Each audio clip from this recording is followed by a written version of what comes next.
To Waterbury now, where federal leaders are pushing for the approval of a new bill to get more money for mental health assistance in our schools. And leading the charge are Connecticut's two Congresswomen, Rosa DeLauro and Jahana Hayes. They visited West Side Middle School in the Brass City to spread the word, and that's where we find Fox 61's Julia LeBlanc joining us now live with the story. Julia. Well, members of Connecticut's congressional delegation and those who work at schools like this one say that our state and our country is facing a mental health crisis. And they say the best way to address that is to meet the kids where they're at school.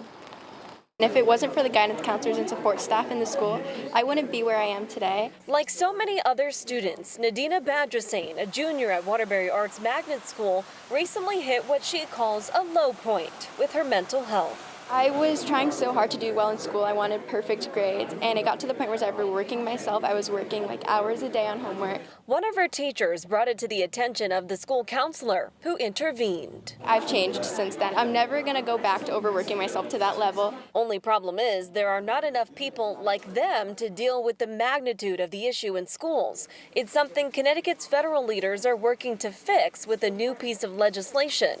It's called the Expanding Access to Mental Health Services in Schools Act. There would be funds available, grants available to the schools to be able to recruit and retain mental health providers. If passed, Waterbury Superintendent Dr. Verna Ruffin already knows how she wants to implement it through a partnership with local colleges. To secure a pipeline of potential hires that we could invest in and that we could help prepare and train and hire for Waterbury Public Schools.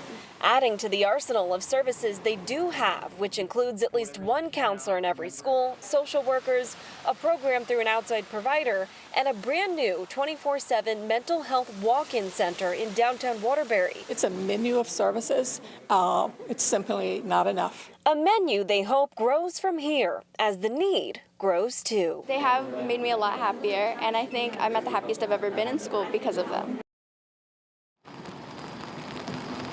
Now, at this point, the legislation is just a proposal, but Connecticut's leaders are working to gain that bipartisan support they will need to move this forward. We're live here in Waterbury tonight. Julia LeBlanc, Fox 61, Connecticut's news station.